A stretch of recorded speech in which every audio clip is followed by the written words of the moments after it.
Hello, everyone, and welcome to another edition of the Edric Show. I am your host, Edric Jerome. This is the place for intelligent conversation with interesting people. Go ahead and hit that subscribe button, ring that notification bell, and you'll get notified of the content I post each and every week. My guest is Dr. Saqib Qureshi, author of the new book, Being Muslim Today, Reclaiming the Faith from Orthodoxy and Islamophobia.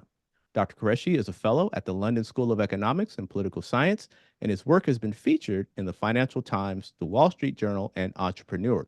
He's also produced two films, including the 1996 BBC One documentary Al Dawaah, the first television documentary about the Muslim community in any Western country. Dr. Qureshi, thank you for your patience with our technical difficulties, and welcome to the show. Thank you, Jerome. I'm pleased to be here. Thank you. All right, let's get into it. So, my question before we were interrupted, and I apologize to my audience, we had a brief technical situation. But my first question is, when did you first decide to write this book, and what caused you to want to write about a modernized perspective on being Muslim?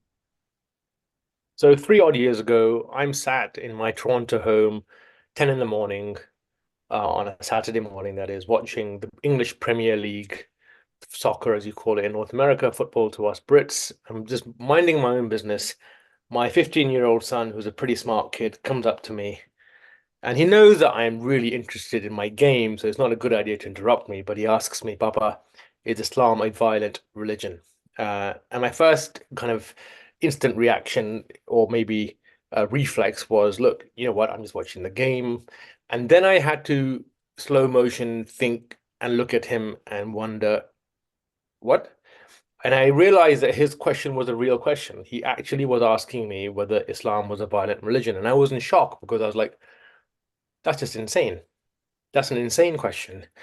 And it didn't take me many seconds to figure out, yes, given the way the media in North America in particular, and particularly in the US, portray Islam and Muslims, and the way they focus on any acts of violence that Muslims commit and link it to their religious identity. So I understand where this question is coming from. So I went into my library hoping to find a book which would be accessible, easy to read, but which was really rigorous, which was like a dead honest, highly rigorous piece of literature which my son could engage and get his questions answered. And much to my astonishment, there wasn't anything. So the books written on Islam um, tended to be either propaganda, um, fellow Muslims trying to do all sorts of theatrics, and lacking any meaningful scholarship, um, or they are very hard to read, like they are MPhil, PhD, or above. And I'm thinking to myself, a 15-year-old can't hack that. And so that inspired me to write a book on Islam with my children in mind. They're now three teens that I have, but it obviously goes to a much wider audience. And the focus has been to understand, or to compile and explain what serious academia is writing about Islam, its origins, its changes, what it's writing about Muslims, and put that all together in a reasonably enjoyable text. So it's the no-nonsense, highly backed up with evidence summary, I suppose, of some of the answers that academia, that rigorous scholarship is putting out there, but it's done in a way which people can read without needing a postgraduate degree behind them. That's a great point because you're able to balance centuries of history with a consistent narrative that's able to connect, reshape, and offer new perspectives on thousands of years of historical texts, scholars, and philosophies. How were you able to get your arms around the tremendous research required for your book? And did it ever become overwhelming? Because I can imagine you had to do vigorous research on a wide variety of texts and scholarly writings. So I was quite lucky in a way that I didn't end up having to do much primary research myself. I ended up going through all of the scholarship out there, the serious academia, reading that through, which in some cases is quite difficult, actually in most cases very difficult, and making sense of it and trying to put the jigsaw puzzles together to answer or to shed light on some of the key tensions and questions that younger people and non-Muslims ask of Islam. So, some of the topics that often come up associated with Islam are to do with gender, are to do with violence, are to do with human rights, And so I was like, okay, let's go start probing some of these key questions while we also try and make sense of what this faith is about, where it began, how it changed, what are the what is the range of diversity in this faith, um, and using that to take on both Islamic orthodoxy, which is very predominant in Muslim majority countries, but also to take on Islamophobia, because an awful lot of Islamophobia, actually, the vast chunk of it is not a fear of Islam, which I think would be a legitimate angle to have, but it's a fear of a completely misconstructed and by and large purposefully misconstructed interpretation of Islam. So you've got people who go out there. I've noticed in social media they make claims about Islam, and I'm 50 years old. I've lived in 3 continents. Half of my friends are Muslims, and I look at those claims that are made about Islam, and I'm thinking, I don't know where you get your knowledge about Muslims or Islam from, but I can't relate to this. I just simply can't relate. And so my book is, in some measure, it's saying, look, this is what we know about the faith from the 7th century onwards. This is what we don't know. We don't know many things. And here's some kind of inklings on some bits and pieces. But there's an awful lot there that challenges both orthodoxy and the Islamophobia community. Hmm. You mentioned challenges, and one of the things I admire about your work is that there's an air of fearlessness, meaning you are willing to engage in very difficult and sensitive topics that are emotional in its content. So, one of the areas that you dive into is you talk about some of the misconceptions about the Prophet Muhammad, and how can you share light with my audience about how can addressing those misconceptions help lead to maybe reducing Islamophobia? So one very interesting data point is that the last prophet, Muhammad, and he was the last prophet. He wasn't the first, the only, the greatest, the be all, but the last. There's Jesus, Moses, David, and a few others. But he's the last prophet, and during his prophethood of 22 years, he led the Muslim community in something of a, you couldn't call it a country, but certainly a polity of sorts. Now, what records we have are sparse. They are very sparse. But what records we have, for what they're worth, suggest that in his 22 years of rule, 1,000 people were killed in battles that he fought. Okay, and those 1,000 were on both sides. So, you know, in aggregate, 1,000 deaths over a 22-year period. You compare that to Richard the Lionheart, who in one day killed 3,000 prisoners of war. You know, So it's like we as Muslims are accused of being a violent faith, but the Prophet who led a political community for 20 odd years was involved in 9 wars, battles, ending with 1,000 lost lives. I'm not saying that losing lives is a good and healthy thing, but Richard the Lionheart has a statue of himself on a horse in front of the British Parliament when he killed 3,000 people in a day. And so stuff like that, which was like, wait, you know what? Maybe we should just put the number out there. Let's put the statistic out there. Yes, we don't know for certain. We cannot be sure of our 7th century records, but the very limited evidence we have suggests this. And now is for everybody else who wants to know more about this issue to engage it. They can engage it and say, or somebody, better come up with an alternative headcount and demonstrate why that alternative headcount is um is one that we should run with. And so this is just one kind of illustrative example of, you know, kind of going out there and just putting out the data and saying, okay, guys, How do you deal with this? Hmm. You offer several well thought out critiques of orthodoxy, and you examine its impact across the world to this day. What are some of the ways that orthodoxy needs to be challenged or re-examined? And more importantly, who needs to do that? Oh man.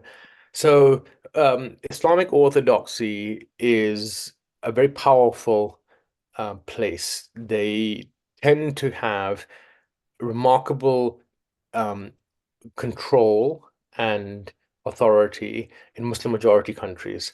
Not only that, but they very often have the ability to use physical force to clamp down on people who start questioning orthodoxy. This is not an unusual thing, and it's not just a Muslim thing, it's actually very common in tribal pre-modern societies, of which most Muslim majority countries are part of. But there are Christian countries, for instance, in Africa, where if you challenge the dominant interpretation of Christianity, you are asking for trouble. Now, so you have that in Muslim majority countries when it comes to orthodoxy. And so challenging orthodoxy from within Muslim majority countries is dangerous. Hmm. Challenging Christianity from some countries in Africa or South America is also a bit dangerous. Okay. And so who can take that challenge on is Muslims of the West, because we enjoy the liberties, we enjoy the freedom of speech, we enjoy the ability to go around and critiquing and praising and challenging the prime minister or the president or whatever else without the fear of us being locked away, by and large. And so is really there's a huge responsibility on Muslims of the West to do that. And Muslims have been off the West for centuries. It's not like we kind of arrived in the UK 50 years ago. No, we've been here for centuries. Muslims have been in the US for centuries. They fought in the Civil War. So it's like this notion that we are somehow foreign is one that I push back immensely. And we see the imprint of Muslims in the West, left, right, and center. But the point is that I think there's a massive responsibility on people such as myself to go out there and say, look, this is what we can find, this is what we know, this is what we don't know. Apologies if it really offends you, but you've got to kind of just learn to live with that offense. You know, I'm not saying that you are a nasty piece of work, or I'm not saying that you don't deserve to live. But what I'm saying is that there is an interpretation of faith which I have, which contradicts your interpretation of faith, and so be it. Another area of where you dive in is you offer an analysis of the origins and of the Quran and how it's been used and how it's been interpreted. But bringing it up to today, how should the Quran be used to guide Muslims through their day-to-day lives in the 21st century? So I think the important question that I want to tackle is what is the Quran? Mm, So and once I've explained it I hope that some of your listeners can then make sense of how it might be applicable to today. The Quran is a compilation of transcribed messages given to the last prophet over the course of 23 years in the space-time context that he was in. mhm, Okay. Many of those messages are extremely specific to him, including reminding him when he was on the far side of the valley, dot, dot, dot. And you're wondering, that message can't be for me because I don't remember ever being on the far side of the valley. So how do you then deal with messages which were presented from, I mean, Muslims would say God to the last prophet, okay, and then later transcribed? This is an important thing. The message had its moment 1400 years ago, and then and at some point later it was transcribed and then it was put together in a book. How do you then make sense of those messages if you don't have tone of message, you don't have context of message? And I mean, and I do mean context because we don't even know which city the last prophet was in when he received certain messages. Forget who was sat next to him, what was said the moment before, whether it was a nice moment, whether there were angry people there. We have, for many, many messages, we have absolutely no context. We know we have no tone. How do you then make sense of these transcribed messages? And for people who are in the legal industry, they'll understand the limitations of transcription. mhm. it's like you've kind of taken the words out of the context in which they had meaning, and now you're trying to impose them left, right, and center. And Mm, so the Quran becomes a wonderful vehicle to be abused because there are certain messages which, if you read out of context or you have no context to read them out of, look remarkably harsh and nasty. But I do remind people that, look, this is a collection of transcribed messages which was then assembled. How do we make sense of this? It's not easy. It is hard. It is really hard. And I'm not entirely sure that running with an institutional approach to that answer makes sense. I actually don't mm, like the institutionalizing of these interpretations because I mean, I mean, I can't see a simple, I can't see a solution to getting to the pure decontextualized focus of each message. At a high level, there are some themes that are very, very important to the Quran. So some of the high level themes are worship God, do good, remember that you're accountable at the end of your life, avoid violence, avoid being nasty to other people, be kind to people who are less able or who have suffered more, or like widows and people who are sick. You know, mhm, these are some of the core principles that come out again and again and again. It's like an I don't want to say it's repeat play, but that is the overwhelming thrust. You know, all of that around this notion that you must worship God and only God. Um, and beyond that, taking the kind of micro statements of each message and kind of trying to manipulate it or make sense of it is not easy work. It's very hard. mm. Um, I mean, those some of those are universal truths across religion, across orthodoxies. I mean, being nice to others, you see that in many texts across the world. But I do want to come back to there's an irony that you raised that you write about very well, I think, which is um, despite Islamophobia, there's a continuing impact of Islam on Western philosophies. And you write particularly about the influence of Ibn Khaldun. Can you speak a little bit about just how ironic it is that, you know, here we are in the West with Islamophobia, but at the same time, there's so much influence of Islam on our culture that we just don't see. Yeah. So, uh, where do Americans think the dome in Congress came from? From a Mm-hmm. mosque, Syria. You know, simple as that. The dome in Congress is a representation of a mosque. European architects in the 17th, 18th, 19th century were perfectly willing and able to acknowledge the debt that was owed to Muslim architects of mosques. The dome, the church tower bell is simply a copy and paste of the minaret. The bell, in particular, is a replacement for the person in a mosque who announces the prayer times. Okay, and that's simply architecture. So onto philosophy, Ibn Khaldun, like you mentioned, huge impact on history, huge impact on economics, huge impact on sociology. You know, Ibn Sina, who's otherwise known as Avicenna in the West, was the most important physician for 400 years in Europe. His work dominated for 4 centuries.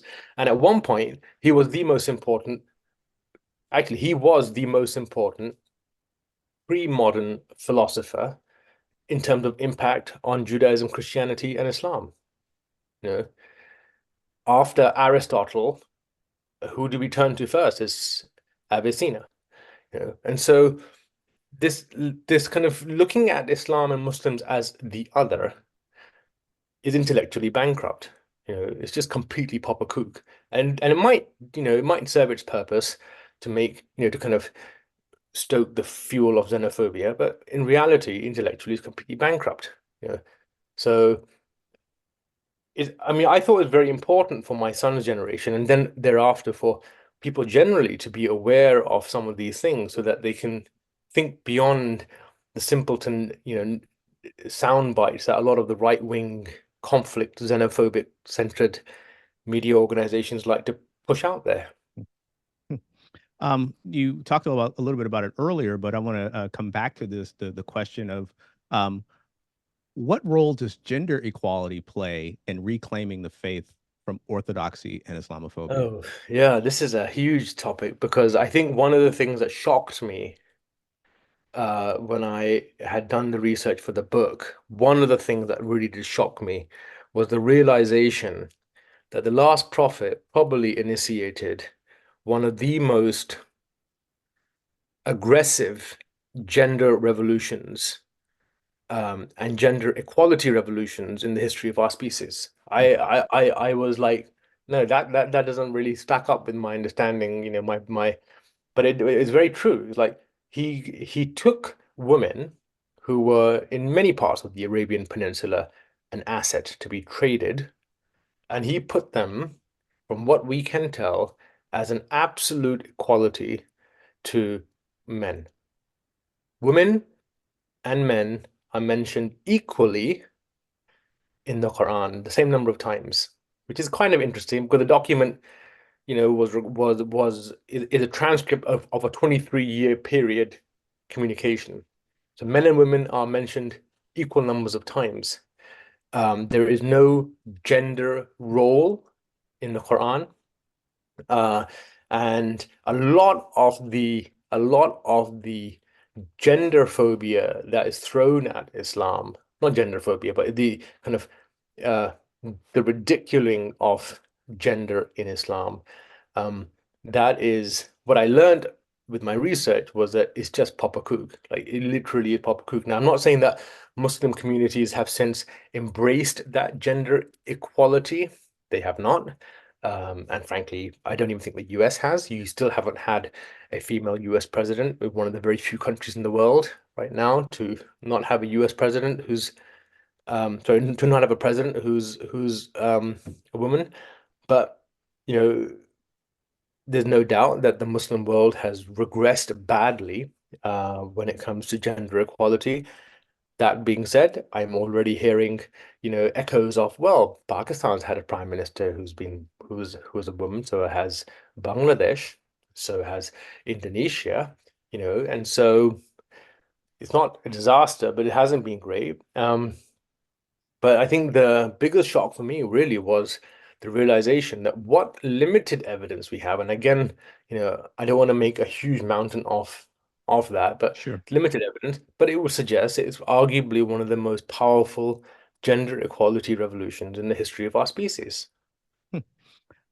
Despite your numerous examples of how Islamophobia and Orthodoxy work together in modern society to negatively impact the global Muslim community, despite all that, you remain optimistic. Um, how can this happen given, and how can you remain optimistic, or how do you remain optimistic given how entrenched Islamophobia is in our politics, our media, and all the other places that you cite in your book? I think my optimism comes from the realization that it is not going to be easy for anybody to hide what this religion is about and the curves and bends and twists and turns it's taken, and its very broad spectrum. It's not going to be easy to hide all of that. And so pocketing up Islam as a single ideology, and giving it the most nauseous spin on the planet might work very well in parts of the Republican Party in the US in particular. But for anybody who's remotely interested in the faith and kind of wants to actually tackle and engage and problem solve and look at and investigate and research, it's going to prove very hard to hold on to those nauseous, simplistic interpretations. It's going to prove very, very hard. And I think what the internet will enable is a growing spread of our knowledge about the religion. It will, people will begin to say, yeah, you know what? I didn't know that was the case, but I know it now because I got, you know, a social media post which had a link to a particular document, which, I just wasn't aware of. And so what I'm saying is I think that there's a critical mass of serious scholarship, which is now percolating slowly. Um, and it's making it really hard for bigots to sustain themselves. Like it's making it really, really hard, you know, for that to happen. And I think that's my real cause of optimism. Um, it's just it's like the knowledge is beginning to accumulate with the big enough mass. It's now beginning to get disseminated. More and more Muslim people are challenging orthodoxy and they're challenging the Islamophobes, like people who have Google on their iPads ready to go to fact check everything, which is like my three kids. If I tell them anything, like by definition, one of them has to have checked it on Google before I finish my sentence. Okay, and so this is an entire legion of people that just wants to continue to check, check, check. And like, okay, that's wonderful. That's absolutely wonderful because then that forces, your Gen Z generation to go after material and challenge and question in a way that we've never had to do or face in the past. Like my kids seriously question practically everything I say. And I think that's fantastic because they are part of a generation that isn't going to stand there accepting propaganda. Well said. Well said. When you were starting this book and you were starting to get into it and really delving into these subjects, did anybody try to talk you out of going there as under caution? Because you even write about how some of the reactions are to books that are critical of Islam Yeah. and things like that. So were you ever in a situation where someone said, maybe you want to pull back a little bit, or did that come up at all? The overwhelming majority of Muslim friends and family of mine said the same thing. Be very careful what you write in that book. Be very careful because we do have a lunatic fringe. Okay, there are not that many of them. You don't know of them. They don't really come across our paths that often, but you've got to be very careful about them. And to that, I was like, you know what? If we don't start making a stand, we're dead and buried. Hmm. We have got to learn to make this stand. I was recommended go write another book on strategy or go write another book on democracy, which had done quite well. And I was like, no, no, no, no. This has got to be done. We have got to put some markers out there. I'm not trying to sugarcoat the religion.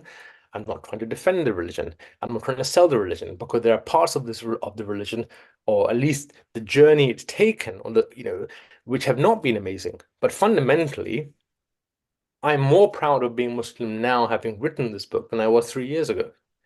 So I said, and to top it off, I reminded everybody that every second sentence of what I intend to write will be backed with an academic level source note. This is so important. It's like I'm not just making this stuff up.